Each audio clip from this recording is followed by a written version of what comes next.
Hello, church family. I pray that you are healthy, you're safe, and that you're living out Christ's likeness in a lost and dying world at this very moment.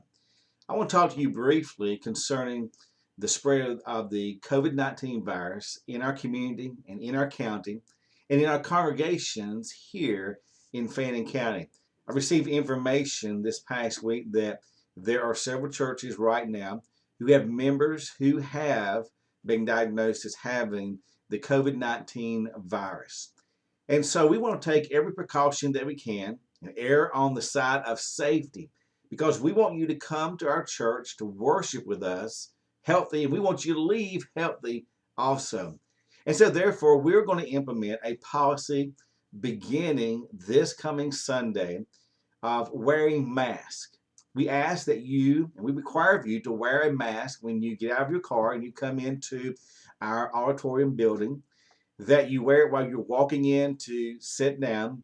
But once you sit down, you can then take off your mask. But if you get up and you walk around, or if you are speaking with someone else, whether they come to you or not, we ask that you wear your mask. And when the service is over, we ask that you put your mask on and that you leave the auditorium row by row, starting from the back of the auditorium, moving to the front of the auditorium, that you wear your mask back to your car. If you stop to speak to someone, please exercise the social distancing procedures and guidelines of being at least 6 feet from that person, and that you will wear a mask. If you don't have a mask, we obviously have some masks for you, and they are on the Welcome Center desk. We can't supply every person every Sunday with a mask. So we ask of you that you go purchase a mask at Home Depot or Walmart or any of the drugstores locally, and that when you come to worship with us on Sundays, that you wear your mask. If you forget, that's okay. We'll have a mask for you on the Welcome Center desk. I know this is uncomfortable. I know that many of you think, well, Eric, you're taking this way too far. Well, as I spoke with Jesse Rogers this afternoon, he and I agreed that we would rather err on the side of caution. We would not want to see anyone come to our service and then leave and then find out that they contacted the COVID 19 virus from being at one of our worship services. We don't want that on our conscience.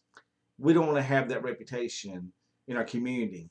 We want to be a church that is a church that's reaching people who are lost, who are reaching people for the message of the gospel in doing such a way that honors the name of the Lord Jesus Christ. We are going to be very cautious in the coming weeks concerning whether or not we continue to have in-house services. We're going to be watching the rise of the COVID 19 cases here in our county, in our community.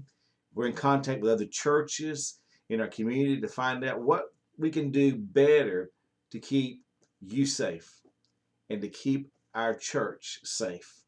And so, therefore, I just ask that you would be willing to say, yes, I will be a person that will put the mask on, abide by the wishes of the leadership of the church, and so that I protect someone else. The mask is really not for your protection, it's for someone else. It's protection. So that even if you're asymptomatic, meaning that you don't have any symptoms whatsoever, you feel fine and dandy, that you can still be a person who has the COVID 19 virus but are asymptomatic, and you can spread it to someone else. I wouldn't want that on my conscience. And so this Sunday, if you see me in the aisles, I better have my mask on. If I don't, you get on to me. You tell me, Eric, put your mask on. And I'll be wearing a mask this Sunday up until the time that I walk onto the stage to preach and obviously to open up the service. Hope you'll have a good and godly day. God bless.